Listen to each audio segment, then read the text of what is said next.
मेरा नाम दीपा है।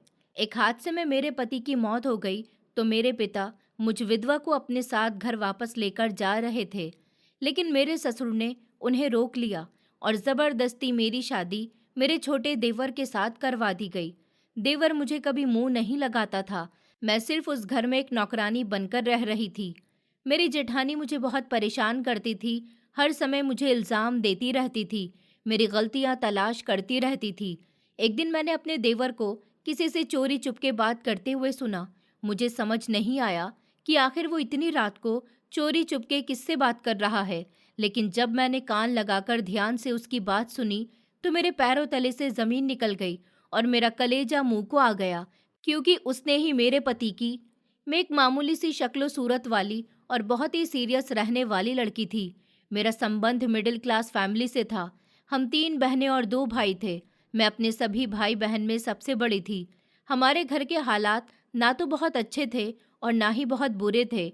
बस 2 वक्त का खाना सुकून और इज्जत से मिल जाता था।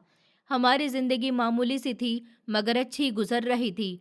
मगर हमारे समाज का ये उसूल है कि बेटी के जवान होते ही पिता के कंधे का बोझ भारी हो जाता है। जैसे जैसे मैं बड़ी हो रही थी, मेरे पिता के माथे पर परेशानी की लकीरें बढ़ती जा रही थी। वो अक्सर रातों को जागकर मेरी माँ से दहेज और शादी के खर्चे के बारे में बातें करते रहते थे, जो मैं दीवार के पास से सुनकर चुपके चुपके रोती रहती थी। मेरी किस्मत अच्छी थी, या शायद मेरे माता पिता के आशीर्वाद का असर था कि मेरा रिश्ता बहुत अच्छे और इज्जतदार परिवार में तय हो गया था।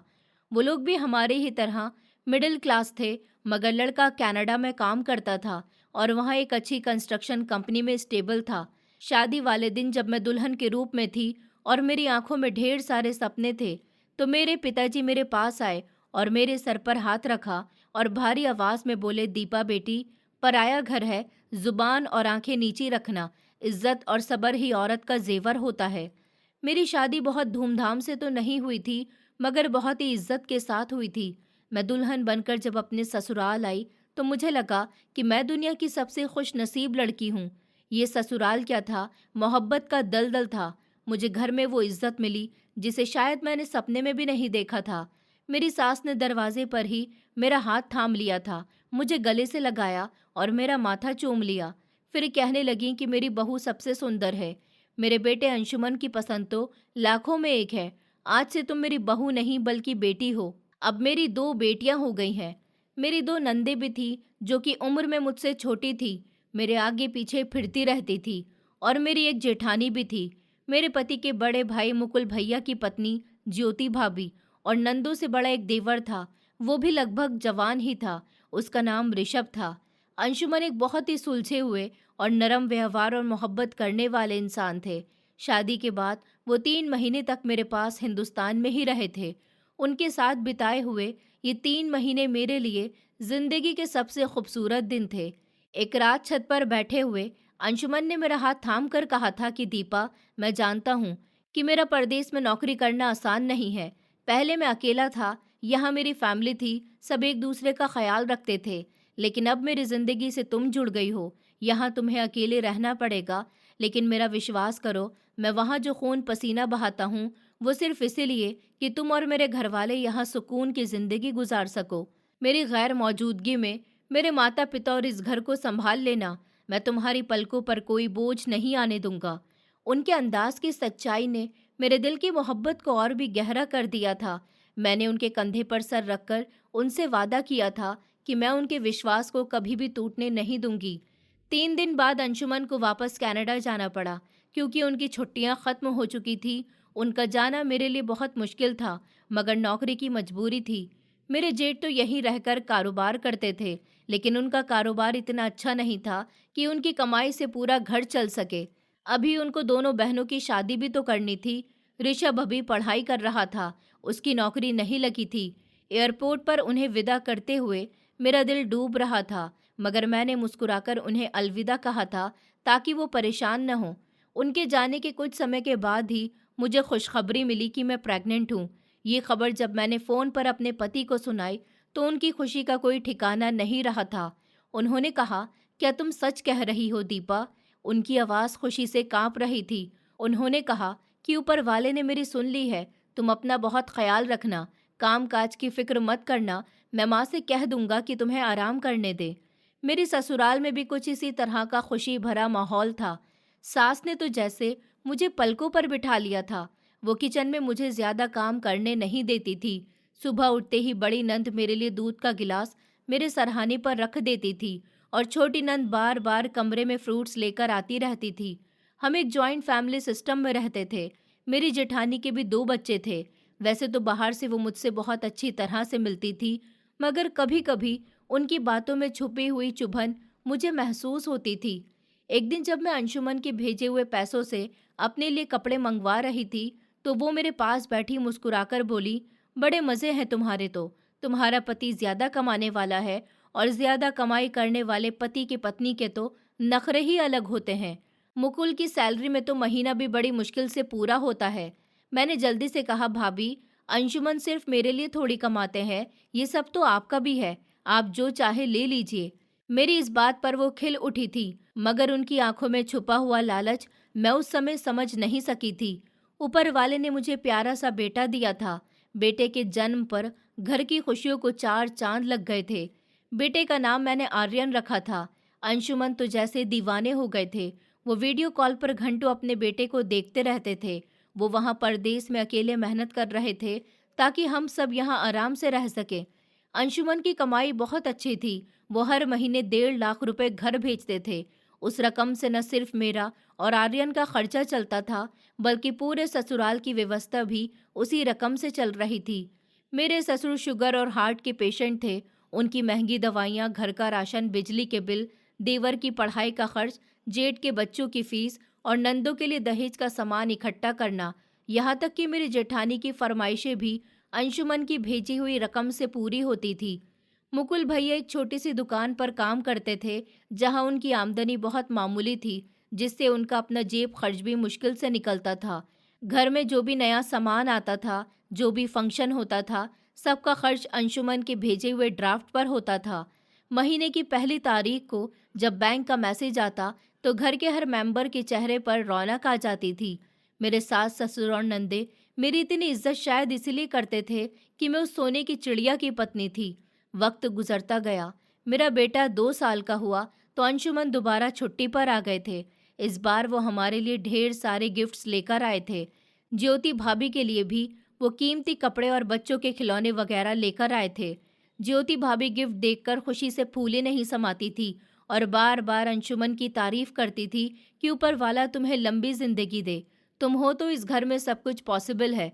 मेरी जेठानी के ये शब्द उस समय मुझे किसी आशीर्वाद की तरह लगते थे, मगर बाद में मुझे उनका असली मकसद समझ आ गया था।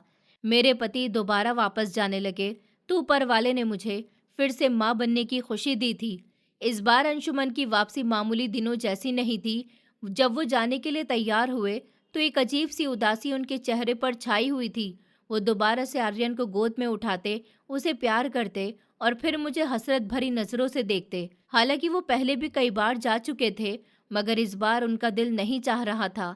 गेट पर पहुंचकर वो रुके और पलटकर मेरे पास आए। उन्होंने मेरे सर पर हाथ रखा और रोती हुई आवाज में बोले, दीपा, अपना और बच्चों का बहुत ख्याल रखना।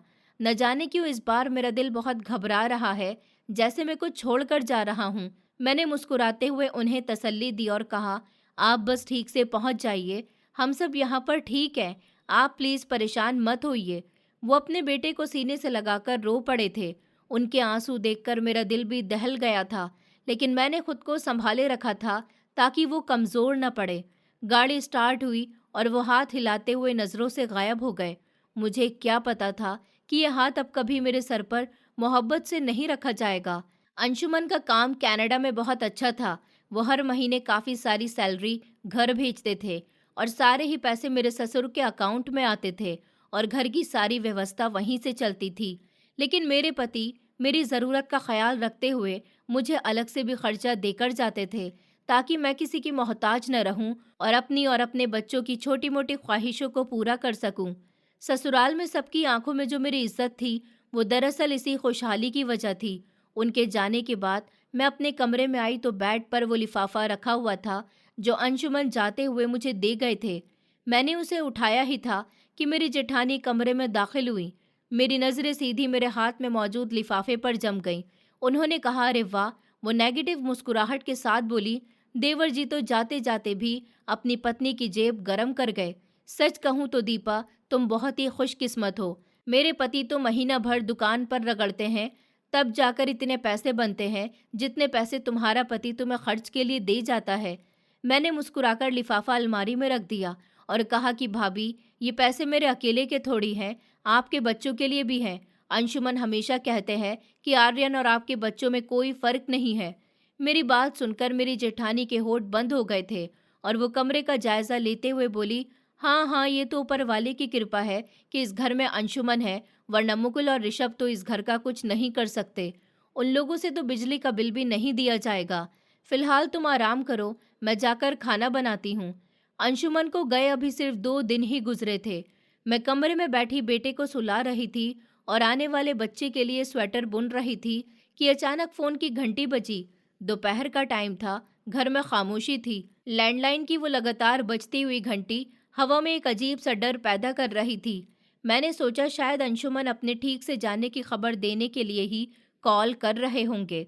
मैं खुशी खुशी उठकर बाहर लाउंज की तरफ जाने लगी, लेकिन मुझसे पहले मेरे ससुर फोन उठा चुके थे। मैं दरवाजे की आड़ में खड़ी हो गई थी। उन्होंने कहा, हेलो, मैं आज़ाद पाल बोल रहा हूँ। मेरे ससुर की आवाज़ में मामूली सा ठहराव था। दूसरी तरफ से कुछ कहा गया जिसे सुनकर मेरे ससुर के चेहरे का रंग एकदम से फक पड़ गया था। उनके हाथ कांपने लगे और उनके माथे पर पसीने के कतरे दिखाई देने लगे। उन्होंने कहा, क्या कह रहे हैं आप? कौन सा एक्सीडेंट? मेरा बेटा अंशुमन। उनकी आवाज़ गले में अटक गई। अचानक बाहर से शोर की आवाज़ आने लगी। मैं घबराकर बाहर निकली तो देखा कि मेरे ससुर के हाथ में फ़ोन था और वो ज़मीन पर बैठ गए थे। घर में कोहराम मचा हुआ था। फ़ोन का रिसीवर झूल रहा था और उसमें से अभी भी किसी की आवाज़ आ रही थी। क्या हुआ पिताजी, सब ठीक तो है? मैंने धड़कते हुए दिल के साथ पूछा। मेरे कदम बहुत भारी हो चुके थे। मुकुल भैया जो अभी दुकान से खाना खाने आए थे, वो कमरे से बाहर आ गए और ऋषभ जो अपने कमरे में सो रहा था, वो भी दौड़कर अपने पिता की तरफ लपका। क्या हुआ है पिताजी? बोलिए तो कुछ।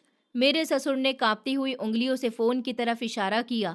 ऋषभ ने तभी फोन का रिसीवर कान से लगाए। कुछ लम्हे तो खामोशी रही, फिर ऋषभ के मुंह से एक जोरदार चीख निकली और वो वहीं दीवार के सहारे लड़खड़ा गया था। मुकुल भैया ने उसे संभाला। मेरी सास और नंदे भी रो रही थी। मेरी छोटी नंद ने मुझे रोते हुए देखा और जोर से चीखी, कहने लगी, भाभी, भैया, अंशुमन भैया की गाड़ी का एक्सीडेंट हो गया। मेरे कानों में सीटियां बजने लगी थी। एक्सीडेंट? कैसा एक्सीडेंट? उन्हें तो चोट नहीं आई ना? वो ठीक तो है ना? मैं पागलों की तरह सवाल कर रही थी, मगर कोई मुझे जवाब नहीं दे रहा था। सब दहाड़े मार मार कर रो रहे थे। मेरी सास सीना पीटती हुई कमरे से बाहर आ गई। हाय मेरा जवान बेटा, कोई तो मुझे बताओ कि मेरा बेटा कैसा है। ऋषभ ने बड़ी मुश्किल से खुद को संभाला था। उसकी आंखें लाल हो चुकी थी और अंदाज टूटा हुआ था।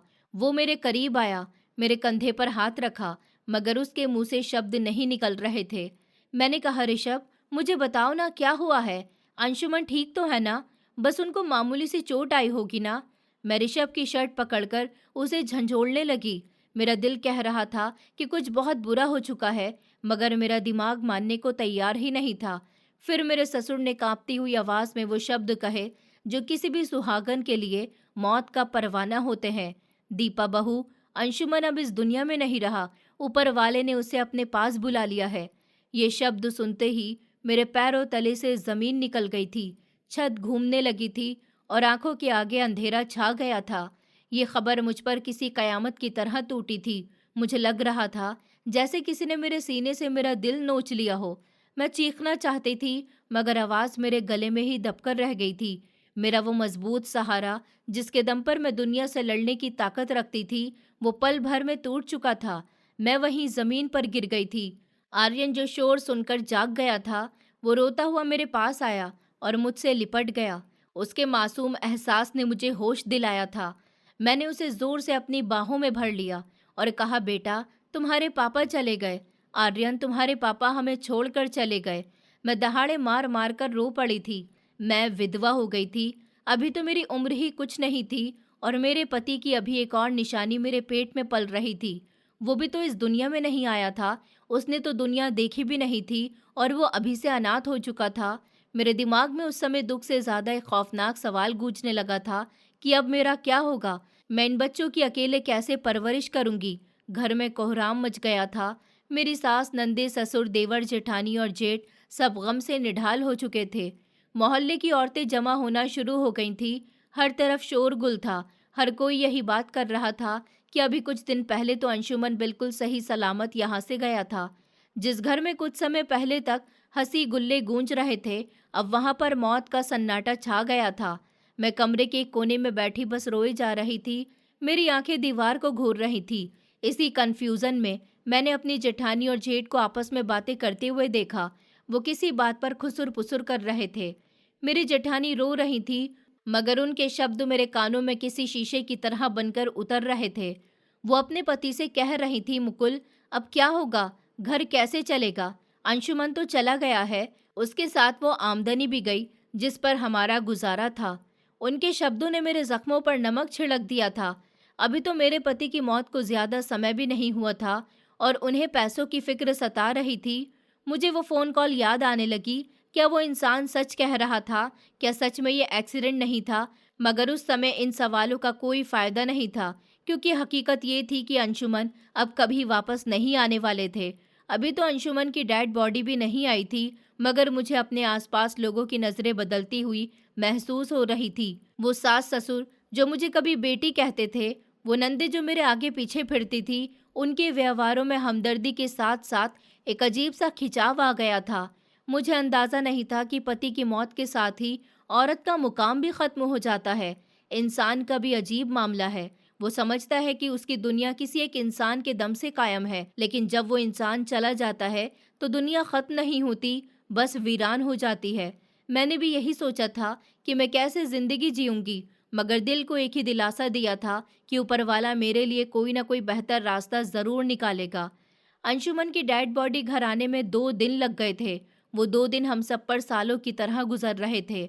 घर में लोगों की भीड़ लगी हुई थी। हर कोई एक नज़र मेरे पति को देखना चाहता था। हर आने जाने वाले की नज़रें सवालिया निशान बन चुकी थी। आखिरकार वो लम्हा आ ही गया था जिसका डर था।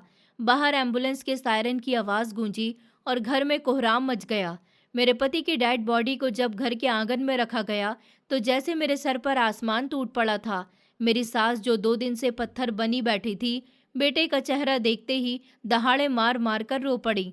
मेरा अंशुमन, मेरा लाडला, मेरा बेटा चला गया। बेटा, तुमने तो वादा किया था कि अब की बार जब तुम आओगे तो अपनी दोनों बहनों की शादी करवाओगे। अब तुम्हारी बहनों की शादी कैसे होगी बेटा? मैं भीड़ के बीच लड़खड़ाती हुई अपने पति की डेड बॉडी के पास पहुंची। अंशुमन का चेहरा सुकून से भरा हुआ था, जैसे वो अभी उठकर मुस्कुरा देंगे। मैंने कांपते हुए हाथों से उनका माथा छुआ था। वो बर्फ की तरह ठंडे हो रहे थे। मैंने रोते हुए उन्हें देखा और कहा, अंशुमन उठिए ना, देखिए ना, हमारा बेटा आपको बुला रहा है। आप तो उसे रोता हुआ भी नहीं देख सकते थे ना? मैं पागलों की तरह उनसे बातें कर रही थी। मेरा देवर और जेठ दोनों ही भाई गम में डूबे हुए थे। मुकुल भैया तो दीवार से टेक लगाकर खामोशी से रो रहे थे। उनके कंधों पर अब पूरे परिवार की जिम्मेदारी जो आ गई थी, और शायद वो इस बोझ को महसूस भी कर रहे थे। लेकिन मेरी जेठानी ज्योति भाभी का व्यवहार कुछ अजीब सा था। वो रो तो रही थी, मगर उनकी आंखों में गम से ज्यादा एक अनजाना डर और बेचैनी थी, जैसे उन्हें अंशुमन के जाने से ज्यादा किसी और चीज के खो जाने का डर हो। मेरे पति की मौत पर मेरे मायके वाले सारे रिश्तेदार, आस पड़ोसी और मेरी जेठानी के मायके वाले भी आए हुए थे। उनकी छोटी बहन प्रतिज्ञा भी आई हुई थी, जिसका रिश्ता मेरी सास ने ऋषभ के साथ 2 साल पहले तय किया हुआ था। प्रतिज्ञा ऋषभ को पसंद करती थी। ऋषभ की नौकरी लगने के बाद उन दोनों की शादी भी जल्द ही हो जानी थी, लेकिन उनसे पहले मेरे पति को अपनी दोनों बहनों की शादी की फिक्र थी। अंशुमन का अंतिम संस्कार हो गया था। घर से रौनक खत्म हो गई थी और सुकून सब कुछ उनके साथ ही चला गया था। लेकिन कुदरत की परीक्षा अभी खत्म नहीं हुई थी। मेरे पति की मौत ने मेरी सास को अंदर से खोखला कर दिया था। वो ब्लड प्रेशर की पेशेंट थी। बेटे का गम बर्दाश्त न कर सकी। अभी अंशुमन के अंतिम संस्कार को 2 दिन ही हुए थे कि घर में दूसरी कयामत टूट पड़ी। सुबह के समय जब मेरी बड़ी नंद सास को जगाने गई तो वो बिस्तर पर लाचार पड़ी हुई थी।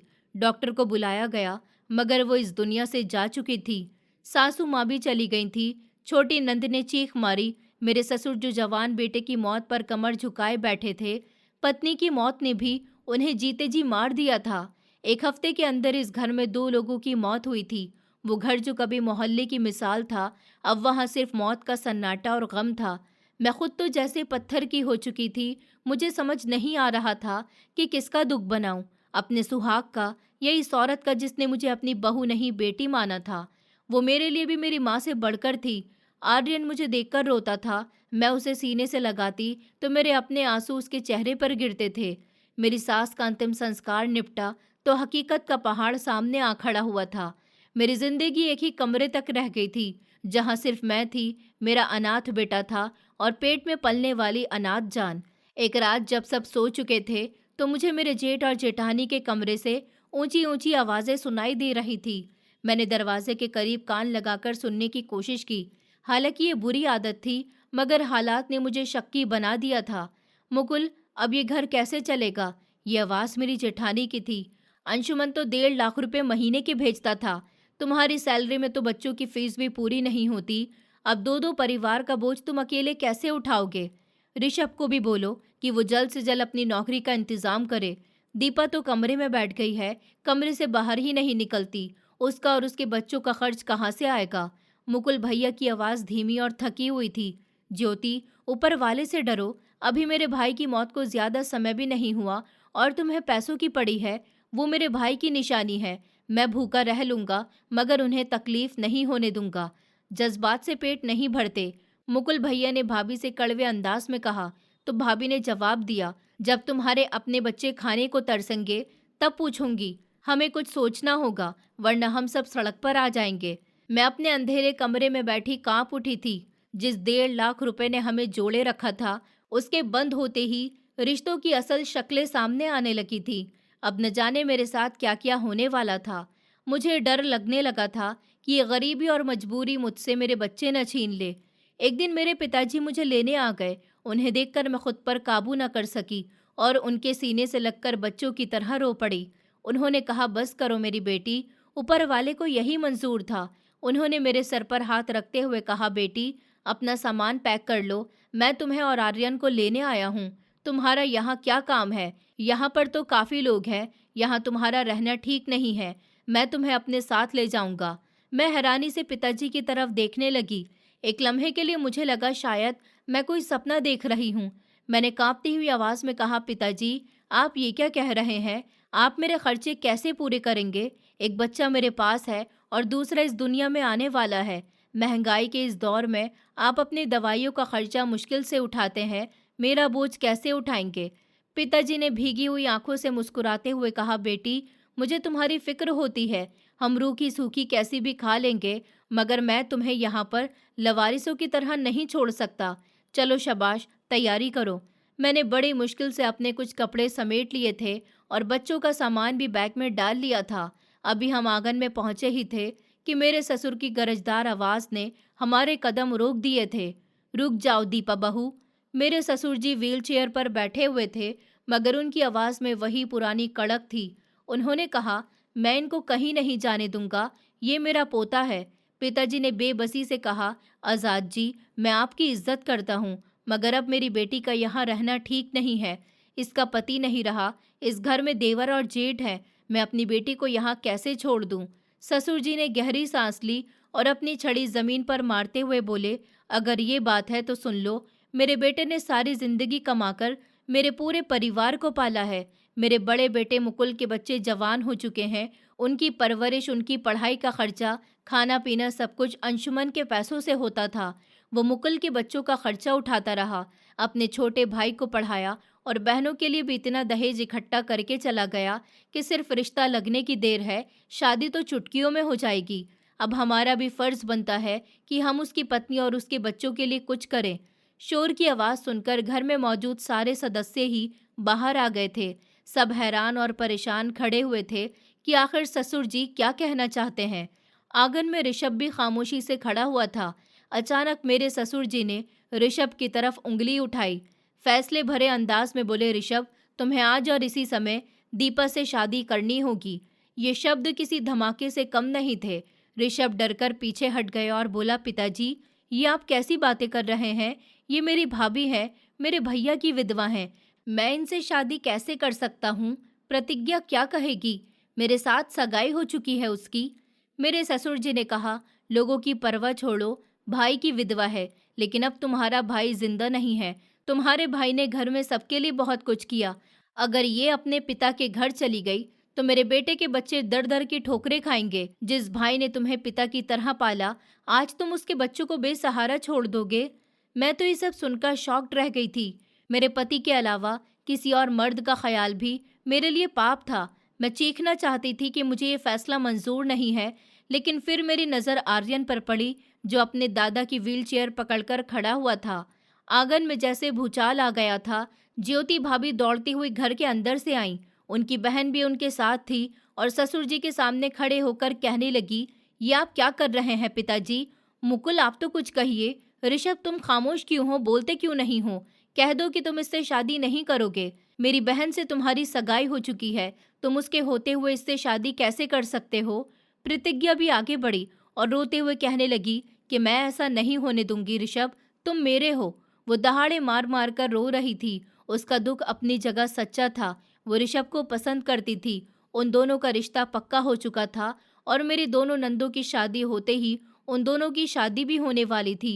मैं सर झुकाकर मुजरिमों की तरह खड़ी हुई थी। मेरे ससुर ने व्हीलचेयर घुमाई और ज्योति भाभी को देखकर बोले, ज्योति बहू, अकल से काम लो जरा। तुम्हारी बहन की सिर्फ सगाई हुई है मेरे बेटे के साथ, इसकी शादी तो कहीं और भी हो सकती है। लेकिन ये देखो, अंशुमन के बच्चों का क्या होगा? अगर दीपा यहाँ से चली गई तो मेरे पोते पोती रुल जाएंगे। और याद रखना, ये तुम्हारे बच्चों की फीसें, घर का राशन, ये सब अंशुमन की कमाई से ही चलता था। आज अगर उसके परिवार को हमने निकाल दिया तो ऊपर वाला हमें कभी माफ नहीं करेगा। मेरी जेठानी ससुर जी की बात सुनकर ठिठक गईं, मगर उनकी आंखों में गुस्सा और नफरत कम नहीं हुई थी। वो मेरी तरफ पलटी और जहर भरी नजरों से मुझे देखा। कहने लगी, तो ये औरत इस घर में मेरी बहन की जगह लेना चाहती है, इसे इसी घर की रोटी तोड़नी है तो ठीक है। उन्होंने फैसले भरे अंदाज में कहा, मैं अब किसी से कोई बात नहीं करूंगी, बल्कि मेरी एक शर्त है। उनकी बात सुनकर आंगन में सन्नाटा सा छा गया था। सबकी नजरें ज्योति भाभी पर जम गई थी। ससुर जी ने कहा, शर्त? कैसी शर्त? ज्योति भाभी ने उंगली मेरी तरफ उठाकर कहा, ठीक है, ऋषभ की शादी दीपा के साथ हो जाएगी ताकि दुनिया वालों का मुंह बंद हो सके और इसके बच्चों को बाप का नाम मिल जाए। लेकिन ऋषभ सिर्फ इसका नाम का पति रहेगा। वो इसका बच्चा पैदा होते ही मेरी बहन से शादी कर लेगा और इसे छोड़ देगा। ये सिर्फ दुनिया वालों के लिए इसकी पत्नी होगी, लेकिन उसकी असली पत्नी मेरी बहन ही होगी। और यहाँ तक कि ऋषभ और दीपा का कोई शारीरिक संबंध भी नहीं होगा। ये सुनकर सबके रोंगटे खड़े हो गए थे और प्रतिज्ञा तो गुस्से से चिल्ला उठी, दीदी, ये आप क्या कह रही हो? आप इस शादी के लिए क्यों राजी हो रही हो? मैं ऋषभ को इसके साथ नहीं बांट सकती। वो सिर्फ मेरा है और मेरी ही उसके साथ शादी होगी। मेरी जेठानी ने उसे समझाया और कहा कि मैंने जो शर्त रखी है, अगर ये लोग उसके मुताबिक चलते हैं तो ठीक है, वरना मैं भी इस घर में नहीं रहूंगी और अपने बच्चों को लेकर हमेशा हमेशा के लिए चली जाऊंगी। मेरे पिताजी गुस्से से आगे बढ़ने लगे तो मैंने उनका हाथ पकड़ लिया। मुझे तो वैसे भी अंशुमन के सिवा किसी से लगाव नहीं था। मेरे लिए ये शर्त बेइज्जती नहीं बल्कि एक ढाल थी। ज्योति भाभी के समझाने पर प्रतिज्ञा मान गई थी, लेकिन उसने भी अपनी कुछ शर्तें रखी। उसने कहा, ऋषभ इसके कमरे में भी नहीं जाएगा, न रात को न दिन को, सिर्फ उसका और उसके बच्चों का खर्चा पूरा किया जाएगा। दीपा अपने पोर्शन में रहेगी और मैं भी अब इस घर से नहीं जाऊंगी। अगर ये शर्त मंजूर है तो शादी हो सकती है, वरना मैं पुलिस को बुला लूंगी। ऋषभ ने बेबसी से अपने पिता की तरफ देखा। मेरे ससुर जी ने गहरी सांस ली और सर हिला दिया। वो जानते थे कि घर को टूटने से बचने का शायद यही इकलौता रास्ता था। ऋषभ ने नजर झुकाकर धीमी आवाज में कहा था कि मुझे मंजूर है। मैं वादा करता हूँ, दीपा से सिर्फ दुनिया के दिखावे के लिए शादी करूंगा, बाकी कोई संबंध नहीं रखूंगा। मैं सिर्फ उनकी जिम्मेदारी उठाऊंगा, क्योंकि मेरे भैया ने मेरे लिए भी बहुत सारी कुर्बानियां दी हैं। मेरी राय किसी ने नहीं मांगी थी और शायद मेरी मर्जी की कोई अहमियत भी नहीं थी। मैंने भी खामोशी से हाँ कर दी थी, क्योंकि मुझे पति नहीं चाहिए था, मुझे अपने अनाथ बच्चों के लिए छत चाहिए थी। अगले दिन मेरी ऋषभ के साथ शादी हो गई थी। ऋषभ पिछले हफ्ते 2-3 कंपनियों में अपना इंटरव्यू दे चुका था। उम्मीद थी कि उसकी नौकरी जल्द ही लगने वाली थी। शादी के फौरन बाद ही ऋषभ अपने कमरे में चला गया था। प्रतिज्ञा भी उसके पीछे पीछे चली गई और मैं अपने कमरे में आकर आर्यन को सीने से लगाकर लेट गई थी। मैं अब ऋषभ की पत्नी बन गई थी, लेकिन हकीकत में आज भी अंशुमन की विधवा थी। मेरे कमरे का दरवाज़ा बंद था और उस दरवाजे के उस पार मेरी जिंदगी की एक और नई कठिन परीक्षा शुरू हो चुकी थी, जहां मुझे एक ऐसी पत्नी बनकर रहना था जिसका पति होकर भी नहीं था। वक्त गुजरता जा रहा था, ये शायद रेंग रहा था, मुझे पता नहीं था। शादी के बाद जिंदगी एक अजीब डगर पर चल निकली थी। हम एक ही छत के नीचे रहते थे, मगर मेरे और ऋषभ के बीच खामोशी की एक ऐसी दीवार खड़ी हो गई थी जिसे हम दोनों ने मिलकर बनाया था। प्रतिज्ञा बार बार अपने मंगेतर पर पहरा बैठाकर रखती थी। वो पल पल की खबर रखती थी। ऋषभ घर आते तो सीधे अपने पोर्शन में चले जाते थे। अगर मुझे किसी चीज़ की ज़रूरत होती, राशन खत्म हो जाता या बच्चों की दवाई मंगवानी होती, तो मैं ज्योति भाभी को बता देती थी। वो ये बात ऋषभ तक पहुंचा देती थी और वो मुझे सामान लेकर दे देता था। ऊपर वाले की कृपा से उसकी जल्द ही नौकरी भी लग गई थी और मेरी दोनों नंदों का रिश्ता भी तय हो गया था। दोनों भाइयों ने मिलकर फैसला किया था कि इन दोनों की शादी जल्दी कर देंगे, इसलिए दोनों की शादी 3 महीने के बाद की फिक्स हो गई थी। ऋषभ मेरे सामने आने से भी कतराते थे। शायद उन्हें अपनी मंगेतर से किए गए वादे का मान रखना था, या फिर वो खुद भी मुजरिम महसूस करते थे। इसी कठिन माहौल में मेरी दोनों नंदों की शादी हो गई और वक्त इतनी रफ्तार के साथ गुजरा कि ऊपर वाले ने मुझे एक बेटी दी। बेटे के जन्म पर जिस घर में जश्न भरा माहौल था, वहां मेरी बेटी के आने से एक मामूली सी खामोशी थी। ऋषभ ने अस्पताल का खर्चा उठाया था, लेकिन वो मेरी बेटी को गोद में लेने की भी हिम्मत नहीं कर सका। वो दूर खड़ा बस देखता रहा, जैसे वो उसके भाई की नहीं बल्कि किसी अजनबी की बेटी हो। मुझे दुख जरूर हुआ था, लेकिन मैंने अपने दिल को समझा लिया था कि यही मेरा और मेरे बच्चों का नसीब है। अभी मेरी बेटी कुछ महीने की ही हुई थी कि हमारे ससुर भी इस दुनिया से चल बसे थे। एक वही इकलौता सहारा थे जो इस घर में मेरी ढाल बनते थे, जो ज्योति भाभी और उनकी बहन की तेज बातों के आगे दीवार बन जाते थे। वो भी हमें छोड़कर चले गए थे। ससुर जी के जाने के बाद तो जैसे इस घर में मैं बिल्कुल अजनबी होकर रह गई थी। अब प्रतिज्ञा का व्यवहार और भी सख्त हो गया था। वो बात बात पर मुझे जलील करती थी कि मैं उसके मंगेतर के टुकड़ों पर पल रही हूँ, और वो बार बार ऋषभ से भी झगड़ा कर रही थी कि बस अब इस औरत की डिलीवरी हो गई है, इसे डाइवोर्स दे दो। लेकिन ऋषभ अभी मुझे डाइवोर्स नहीं दे रहा था। और ज्योति भाभी अक्सर किचन में बर्तन पटकते हुए कहती कि मेरे पति और देवर के टुकड़ों पर पल रही है, वरना आज के दौर में कोई किसी को एक समय का खाना भी नहीं देता। मैं खामोशी से सब सुन लेती थी। मुझे वैसे भी किसी मर्द की ज़रूरत नहीं थी और ना ही मुझे ऋषभ में कोई दिलचस्पी थी। मेरी ज़िंदगी का मकसद सिर्फ मेरे बच्चे थे, आर्यन और मेरी बेटी अनु।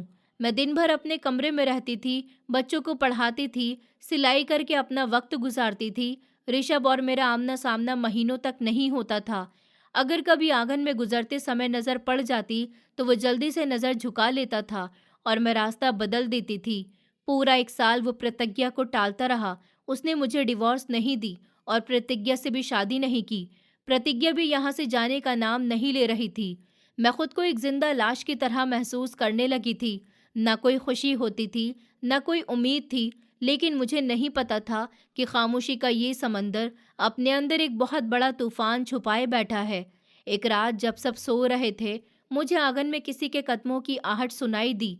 मैं डर गई कि शायद कोई चोर है। मैंने हिम्मत करके खिड़की से थोड़ा सा पर्दा हटाकर बाहर का नज़ारा देखा तो मेरी जान गले में अटक गई थी। आंगन में ऋषभ खड़ा हुआ था, लेकिन वो अकेला नहीं था। उसके साथ एक अजनबी आदमी खड़ा हुआ था जिसने सर पर कैप पहन रखी थी और वो साए में छुपा हुआ था। वो दोनों बहुत धीमी आवाज में बातें कर रहे थे, लेकिन ऋषभ के चेहरे पर हवाइयाँ उड़ी हुई थी। मैंने सांस रोककर खिड़की के शीशे से कान लगा दिए। अजनबी आदमी ने ऋषभ के कंधे पर हाथ रखा और कुछ ऐसा कहा जो मुझे साफ सुनाई दे गया, लेकिन ऋषभ का जवाब मेरे कानों से टकराया तो मेरे पैरों तले से जमीन निकल गई। देखो, मैंने वो सब किया जो तुमने कहा था। भैया का एक्सीडेंट और भाभी से शादी, ये सब हो गया है। अब मेरा पीछा छोड़ दो। अगर दीपा को थोड़ी भी भनक पड़ गई तो सब खत्म हो जाएगा। मैंने कांपते हुए हाथों से पर्दा छोड़कर पीछे हट गई। अंशुमन का एक्सीडेंट, ये शादी, ये सब प्लान था। मेरा दिमाग आउट हो चुका था। क्या मेरा देवर, मतलब मेरा पति, उसने पहले मेरे पति की जान ली थी। मेरे पैरों में जैसे जान नहीं रही थी। मैं गिरती पड़ती अपने कमरे से बाहर निकली और पागलों की तरह आंगन की तरफ भागी। मेरी जुबान पर सिर्फ एक ही सवाल था कि क्या मेरा मददगार ही मेरा कातिल है। जैसे ही मैं आंगन में पहुंची, वो अजनबी जा चुका था और ऋषभ दीवार से टेक लगाकर सर पकड़े खड़ा हुआ था। उसके चेहरे पर डर के गहरे साए थे। मुझे देखते ही वो हड़बड़ा गया और कहने लगा, आप यहाँ इस समय? उसकी आवाज़ कांप रही थी। मैं उसके करीब गई और पूरी ताकत से चिल्लाकर बोली, कौन था वो आदमी और तुम किस साजिश की बात कर रहे थे? क्या तुमने मेरे अंशुमन को मारा है? मेरा सवाल सुनकर ऋषभ के चेहरे का रंग फक पड़ गया। उसकी आंखें फटी की फटी रह गईं। उसने कहा, ये आप क्या कह रही हो?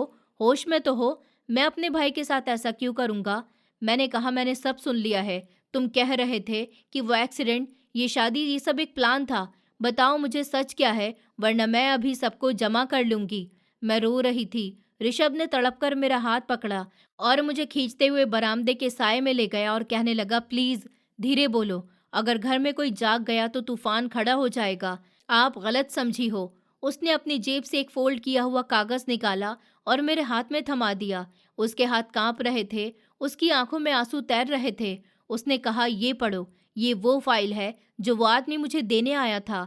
वो कोई कातिल या ब्लैकमेलर नहीं था। अंशुमन भैया का कनाडा का सबसे करीबी दोस्त और डॉक्टर है। मैंने वो कागज खोला। वो एक मेडिकल रिपोर्ट थी। इंग्लिश में लिखे हुए शब्द मेरी समझ से बाहर थे, मगर नीचे हिंदी में अंशुमन की हैंडराइटिंग मौजूद थी, जिसमें लिखा हुआ था, मेरे भाई ऋषभ, डॉक्टर ने जवाब दे दिया है। मेरा कैंसर आखिरी स्टेज पर है। मेरे पास ज्यादा समय नहीं है। मैं नहीं चाहता कि दीपा मुझे बिस्तर पर पड़े या रगड़ते हुए देखे और सारी जिंदगी इसी तकलीफ में गुजार दे। दीपा और सभी घर वालों को मेरे एक्सीडेंट का बताना, ताकि किसी को भी मेरी बीमारी का पता ना चल सके। मुझे पता है मेरी जिंदगी के बहुत कम दिन रह गए हैं। मेरी एक आखिरी वसीयत है, मेरी पत्नी और मेरे बच्चों को अकेला मत छोड़ना। मेरे छोटे भाई, मैं सबसे ज्यादा तुमसे प्यार करता हूँ। दीपा बहुत मासूम है। वो मायके की गरीबी या जमाने की ठोकरें बर्दाश्त नहीं कर पाएगी। मेरी खातिर, सिर्फ मेरी खातिर उससे शादी कर लेना, ताकि वो इज्जत से हमारे घर में रह सके। ये शब्द मेरी नज़रों के सामने धुंधलाने लगे थे। कागज मेरे हाथ से छूट कर गिर गया था। मैंने सर उठाकर ऋषभ की तरफ देखा, जो अब बच्चों की तरह रो रहा था। भैया को अपनी बीमारी का पता चल गया था। ऋषभ ने हिचकियां लेते हुए बताया, उस दिन भैया का कार एक्सीडेंट नहीं हुआ था। ड्राइविंग करते समय अचानक उनकी तबीयत बहुत ज़्यादा ख़राब हो गई थी। वो आदमी जो अभी आया था, वो भैया का डॉक्टर और दोस्त था। वो मुझे भैया का ये आखिरी लेटर और बाकी सामान देने आया था। मैंने उससे कहा था कि ये राज राज ही रहे, क्योंकि अगर आपको पता चला कि भैया किस तकलीफ में दुनिया से गए हैं, तो शायद आप जी नहीं पाती। वो रुका और एक गहरी सांस लेकर बोला, और ये शादी भी मेरी ख्वाहिश नहीं थी। ये अंशुमन भैया की आखिरी जिद थी। मैंने तो प्रतिज्ञा का दिल दुखाया है और आपकी नज़रों में भी गिर गया, सिर्फ इसलिए कि मैं अपने मरते हुए भाई का वादा पूरा कर सकूं। मैं कातिल नहीं हूं। मैं तो उस बोझ तले दबा हुआ हूं, जिसे मैं किसी के साथ बता भी नहीं सकता था। मैं खामोश खड़ी थी। जिस इंसान को मैंने अभी कुछ लम्हे पहले कातिल समझा था, वो दरअसल एक मसीहा निकला था, जो अपनी इज्जत और सुकून दांव पर लगाकर मेरे बच्चों की छत बचा रहा था। मुझे अपने आप पर, अपनी सोच पर घिन आ रही थी।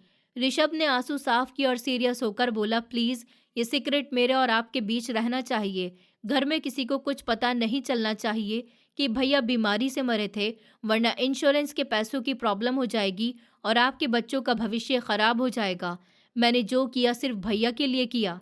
फिर वो वहां से अपने कमरे में चला गया और मैं वहीं आंगन में खड़ी चांद को देखती रही। आज मेरे दिल से ऋषभ के लिए नफरत खत्म हो गई थी और उसकी जगह एक अनजानी से इज्जत और हमदर्दी ने ले ली थी। मगर मुझे नहीं पता था कि कुदरत अभी मेरी और परीक्षा लेने वाली है। एक ऐसी परीक्षा जो प्रतिज्ञा की गैर मौजूदगी में होगी, जो मेरे और ऋषभ के रिश्ते की नई बुनियाद रखेगी। उस रात की सच्चाई ने मेरे दिल की दुनिया बदल दी थी। वो ऋषभ जिसे मैं कल तक मजबूरी का रिश्ता और अपने अकेलेपन का जिम्मेदार समझती थी, अब मुझे एक समझदार इंसान दिखाई देने लगा था। वो इंसान जो अपने भाई के आखिरी वादे की लाज रखने के लिए अपने ही घर में अपनी पसंदीदा औरत को कड़वी कसीली बातें सुना रहा था, अपने ईगो को ठेस पहुंचा रहा था और चुपचाप परिवार का बोझ उठा रहा था। उसके लिए मेरे दिल में इज्जत का जज्बा और भी बढ़ चुका था। अगली सुबह जब मैंने बालकनी से उसे बाइक साफ करते हुए देखा, तो दिल चाहा कि जाकर उसे थैंक यू बोलूं कि उसने मेरे बच्चों को रुलने नहीं दिया। लेकिन हमारे बीच समझौते की दीवार इतनी ऊंची थी कि मैं चाहकर भी उससे बात नहीं कर सकती थी। प्रतिज्ञा का पहरा अभी भी इतना ही सख्त था। दिन गुजर रहे थे कि अचानक एक दिन ज्योति भाभी के मायके से फोन आ गया और उनकी माँ की तबीयत बहुत ज्यादा खराब हो गई। दोनों बहनों को मजबूरन अपनी माँ से मिलने के लिए गांव जाना पड़ा। उन दोनों का ही जाना बहुत ज़रूरी था, क्योंकि दोनों एक ही घर की बेटियां थीं। प्रतिज्ञा को अपनी माँ की तबीयत की फिक्र से ज़्यादा इस बात की फिक्र लगी हुई थी कि वो पीछे घर में मुझे और ऋषभ को अकेला कैसे छोड़ेगी। वो सारा दिन इसी कन्फ्यूज़न में थी कि वो घर जाए या ना जाए। आखिरकार माँ की तबीयत ज़्यादा खराब होने पर उसे जाने का फैसला करना ही पड़ा। जाने से एक रात पहले उसने पूरे हफ्ते का राशन, ऋषभ के प्रेस हुए कपड़े और खाने पीने का सारा इंतजाम कर दिया था, ताकि ऋषभ को किसी भी चीज़ की ज़रूरत के लिए मुझसे बात ना करनी पड़े। रात के खाने पर मैं अपने कमरे में थी, मगर प्रतिज्ञा की ऊंची आवाज़ साफ सुनाई दे रही थी, जो वो ऋषभ को वार्न करते हुए बोल रही थी। ऋषभ, मैं एक हफ्ते के लिए जा रही हूँ। मैं सब कुछ तैयार करके मैंने सब कुछ तैयार करके फ्रिज में रख दिया है। खबरदार, जो तुमने ऊपर वाले पोर्शन का रुख भी किया, अगर मुझे पता चला कि मेरी गैर मौजूदगी में तुमने दीपा से बात भी की है, तो मुझसे बुरा कोई नहीं होगा। ऋषभ की आवाज़ धीमी और सुकून भरी थी। ठीक है, तुम फिक्र मत करो, ठीक से जाओ और अपनी माँ का ख्याल रखो। मैं अपने वादे पर कायम रहूंगा। अगली सुबह प्रतिज्ञा, ज्योति भाभी, उनके दोनों बच्चे और मुकुल भैया ऑटो में बैठकर रवाना हो गए थे। प्रतिज्ञा कहकर गई थी कि वो वापस ज़रूर आएगी, और जाते जाते भी वो एक शक भरी नज़र मेरे कमरे के बंद दरवाजे पर डालना नहीं भूली थी। उनके जाने के बाद घर में एक अजीब सा सुकून छा गया था। ये 2 साल में पहला मौका था कि घर में कोई नहीं था और मैं अपने बच्चों के साथ अकेली थी। ऋषभ रोज की तरह अपने ऑफिस चले गए थे। मैंने खुद को बच्चों के साथ कमरे में बंद कर लिया था। मुझे डर था कि कहीं कोई गलतफहमी पैदा ना हो जाए। शाम हुई तो मौसम अचानक खराब हो गया। ठंडी हवा चलने लगी और आसमान पर गहरे बादल छा गए। आर्यन, जो सुबह से कुछ सुस्त लग रहा था और शाम होते होते बिल्कुल बेहाल हो गया, मैंने उसे गोद में उठाया तो मेरा कलेजा मुंह को आ गया। उसका शरीर तप रहा था, उसे तेज बुखार था। मैंने घर में मौजूद दवाई उसे पिला दी थी, मगर कोई फर्क नहीं पड़ा था। रात गहरी होने लगी और बाहर मूसलाधार बारिश शुरू हो गई। आर्यन की हालत बिगड़ती जा रही थी। वो बुखार से बेहोशी की कंडीशन में कुछ बड़बड़ा रहा था। मैं अकेली जान, बाहर तूफानी बारिश में गोद में तपता हुआ बच्चा। मुझे कुछ समझ नहीं आ रहा था कि क्या करूं। मेरे पास मोबाइल तक नहीं था कि किसी को फ़ोन कर सकती। नीचे वाले पोर्शन में ऋषभ मौजूद थे। मैंने कांपते हुए हाथों से कमरे का दरवाज़ा खोला और सीढ़ियों की तरफ भागी। मैंने हिम्मत करके ऋषभ के कमरे का दरवाज़ा बजाया। बाहर तेज़ बारिश का शोर था और अंदर मेरा दिल डूब रहा था। कुछ लम्हों के बाद दरवाज़ा खुला। ऋषभ सामने खड़ा हुआ था। उसकी आंखों में नींद और चेहरे पर हैरानी थी। मुझे इस समय, और वो भी इस हालत में, अपने दरवाजे पर देखकर हड़बड़ा गया था। उसने कहा, सब खैर तो है, क्या हुआ? मैंने कहा, ऋषभ, आर्यन की हालत बहुत ख़राब है। उसे बहुत तेज़ बुखार है। वो न जाने क्या क्या बड़बड़ा रहा है। मैं बहुत बुरी तरह से रो रही थी। आर्यन का नाम सुनते ही ऋषभ के चेहरे से नींद गायब हो गई थी। वो एक लम्हे की भी देर किए बिना नंगे पैर ही मेरे साथ ऊपर की तरफ भाग गया था। कमरे में पहुंचकर जब उसने आर्यन को तपते हुए शरीर और उसे बेहोशी की हालत में देखा, तो उसके अंदर का पिता तड़प उठा था। उसने जल्दी से आगे बढ़कर आर्यन को सीने से लगा लिया और कहा, आर्यन बेटे, आंखें खोलो, पापा तुम्हारे पास है। उसने घबराकर मुझे देखा और कहने लगा, ये ब्लैंकेट इसे उड़ा लो, हमें अभी अस्पताल जाना होगा। उस समय उसे प्रतिज्ञा का डर नहीं था। ये डर भी नहीं था कि उसने प्रतिज्ञा से वादा किया था। उसके सामने सिर्फ भाई की निशानी थी, जो तकलीफ में थी। हम तूफानी बारिश में भीगते हुए अस्पताल पहुंचे। डॉक्टर ने चेकअप के बाद तेज़ बुखार का इंजेक्शन लगाया और दवाई देते हुए कहा कि घबराने की बात नहीं है, बस बुखार सर को चढ़ गया है, पट्टियाँ कीजिए, उतर जाएगा।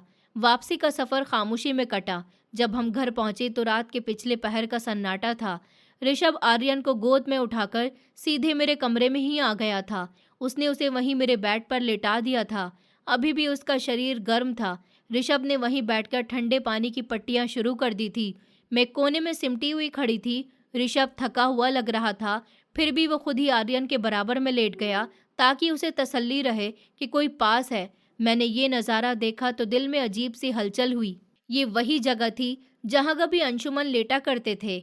आज ऋषभ को वहां देखकर मुझे कोई अजनबियत महसूस नहीं हुई थी, बल्कि एक सहारे का एहसास हुआ था। वक्त गुजरता रहा। लगभग 1 घंटे के बाद आर्यन की सांसें बहाल हुई थी और वो गहरी नींद में सो गया था। ऋषभ ने सावधानी से अपना हाथ आर्यन के सर से हटाया और धीरे से उठकर खड़ा हो गया। वो दरवाजे के पास पहुंचकर रुक गया और एक लम्हे देखता रहा।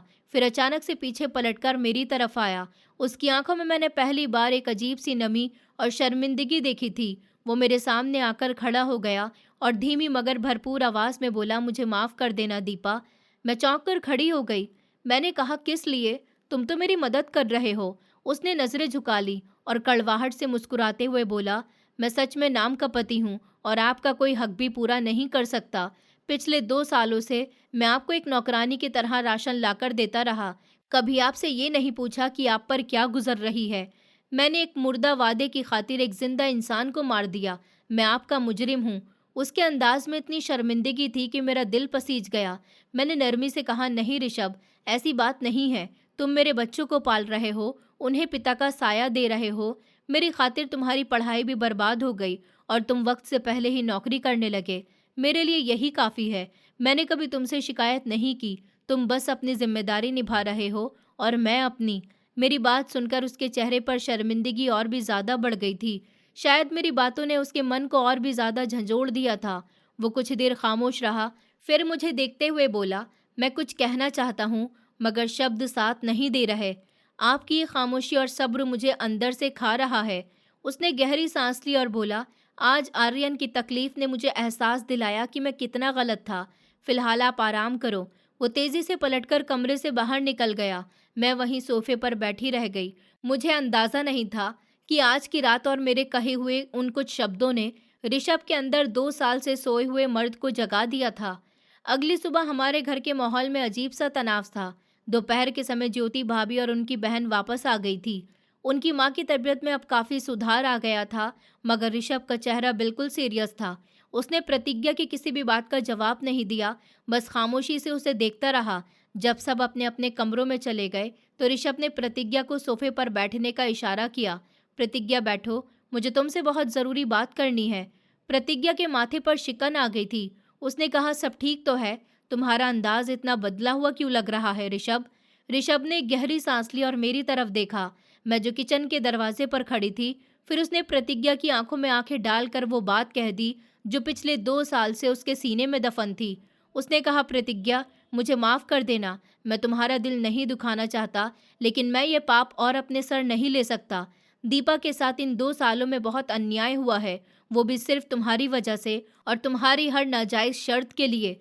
देखो, ये सच है कि मैं तुमसे मोहब्बत करता था, लेकिन जब से मेरी शादी दीपा के साथ हुई है, मेरे दिल में उसके लिए हमदर्दी और मोहब्बत बढ़ गई है। मैं तुमसे माफ़ी चाहता हूँ और यही कहना चाहता हूँ कि दीपा मेरी पत्नी है और मेरे भैया की विधवा थी, लेकिन अब वो मेरी धर्म पत्नी बन चुकी है। कल रात जब आर्यन बीमार हुआ और मैंने दीपा की लाचारी देखी, तो मुझे एहसास हुआ कि मैं कितना बड़ा जुल्म कर रहा हूँ। प्रतिज्ञा गुस्से से खड़ी हो गई। ऋषभ, तुम पागल हो गए हो। तुम मेरी मोहब्बत से इनकार कर रहे हो। तुम अपने वादे से फिर रहे हो। उसने तेज आवाज में कहा। तो ऋषभ ने जवाब दिया, मैं ऐसे हर वादे से मुकर जाऊंगा जिसकी वजह से ऊपर वाला मुझे मुजरिम बना दे। मैं तुमसे शादी नहीं करूंगा। दीपा और उसके बच्चों के साथ अन्याय नहीं होने दूंगा। मेरे भाई ने सारी जिंदगी हमारे लिए बहुत कुछ किया, कभी अपनी खुशियों के बारे में नहीं सोचा और हमारी खुशियाँ और हमारी ख्वाहिशें पूरी करने के लिए खुद परदेश में रहे। मैं अपने ऐसे भाई के परिवार को दर दर की ठोकरें खाता हुआ नहीं देख सकता। तुम्हारा क्या है? आज तुम मुझसे मोहब्बत करती हो, कल किसी और से करने लगोगी क्योंकि तुम शादीशुदा नहीं हो। मेरी शादी दीपा के साथ हो चुकी है। दीपा मेरे भाई की विधवा होने के साथ साथ मेरी पत्नी भी बन गई है। एक बार उसकी ज़िंदगी बर्बाद हो गई है, मैं अब दोबारा उसकी ज़िंदगी बर्बाद नहीं करूँगा। जो गलतियाँ मुझसे हुई उसके लिए मैं ऊपर वाले से माफ़ी मांग चुका हूँ, लेकिन अब ऐसा और नहीं होने दूंगा। मैं दीपा को इस घर में हक देकर ही रहूँगा। मैं उसे अपनी पत्नी मानूंगा और उसके सुख दुख में हमेशा शामिल रहूंगा। 2 साल से वो कितनी तकलीफ अकेले बर्दाश्त कर रही है, हालांकि वो इस घर की बहू है। प्रतिज्ञा का चेहरा गुस्से से तमतमाने लगा था। वो चीखी और बोली, अगर तुमने इस औरत के करीब जाने की कोशिश भी की तो याद रखना ऋषभ, मैं तुम्हें छोड़ूंगी नहीं। मैं पुलिस के पास जाऊंगी, कोर्ट का दरवाज़ा खटखटाऊंगी, फिर ये मत कहना कि मैंने तुम्हारे साथ ये क्या कर दिया। ऋषभ इस बार भी नहीं डरा था और ना ही झुका था। वो सुकून भरे अंदाज में बोला, तुम्हारा फैसला है, तुम जो चाहे कर सकती हो, लेकिन मेरे हिसाब से मुझसे जितना दीपा और बच्चों के लिए होगा मैं उतना करूंगा। तुम जो करना चाहो कर सकती हो। ये सुनकर तो प्रतिज्ञा पागलों के जैसी हरकतें करने लगी थी। वो जोर जोर से चिल्लाने लगी। उसके शोर की आवाज सुनकर मुकुल भैया और ज्योति भाभी भी कमरे से बाहर आ गए थे, और जब पूरी बात उन्हें पता चली तो उन दोनों ने भी मुझे बुरी भली बातें कहना शुरू कर दी थी। लेकिन ऋषभ ने सबको डांट दिया था कि दीपा को कोई कुछ नहीं कहेगा, वो मेरी पत्नी है, मैं उसके बारे में एक शब्द भी गलत नहीं सुन सकता। ऋषभ ने प्रतिज्ञा को घर से जाने को कहा था और कहा था कि तुम सिर्फ मेरी स्मार्टनेस पर फिदा हो गई थी। अगर मेरे पास अच्छी नौकरी ना हो और मैं कंगाल हो जाऊं तो तुम कभी मुझे मुंह तक नहीं लगाओगी। मैं ये भी बहुत अच्छे से जानता हूँ। मैं जानता हूँ कि तुम मुझसे भी सुंदर और अमीर इंसान से शादी करो ताकि तुम्हारा भविष्य बन जाए। ये सुनकर प्रतिज्ञा के चेहरे पर शर्मिंदगी आ गई थी। कुछ दिन तक तो उसकी बहन और उसने मुझे बहुत परेशान किया था। छोटी छोटी बातों पर वो दोनों मुझे जलील किया करती थी, लेकिन ऋषभ के आगे बोलने की उनकी हिम्मत नहीं होती थी। मुझे इस चीज से तसल्ली मिली थी कि घर में मेरा कोई अपना है। इस घर में अंशुमन के जाने के बाद किसी ने मुझे अपनाया है। वक्त गुजरता गया। जब प्रतिज्ञा की दाल नहीं गली तो वो खुद ही पीछे हट गई और कुछ समय के बाद अपने मायके चली गई। उसके मायके जाने के 3 महीने बाद ही खबर आई कि उसकी भी शादी हो गई है। ऋषभ को उसके चले जाने का कोई अफसोस नहीं था। ऋषभ को उसकी चालाकियों से ज्यादा मेरी मासूमियत पसंद थी। अब ऋषभ का व्यवहार मेरे साथ बहुत अच्छा है। उसने मेरे बच्चों को बिल्कुल अपनी सगी औलाद की तरह समझ रखा है। रोज ऑफिस से शाम को जब घर आता है तो मेरा हाथ थामकर कहता है, आज तुम्हें कोई परेशानी तो नहीं हुई। मैं शुक्रगुजार नजरों से उसे देखती हूँ और इनकार से सर हिला देती हूँ।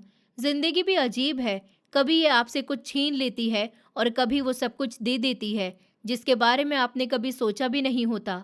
अंशुमन की मौत मेरा सबसे बड़ा दुख था, लेकिन ऊपर वाले ने ऋषभ के रूप में मुझे एक ऐसा हमसफर दिया जिसने मुझे और मेरे बच्चों को बेसहारा होने से बचा लिया। दोस्तों, उम्मीद करती हूँ आपको हमारी कहानी पसंद आई होगी।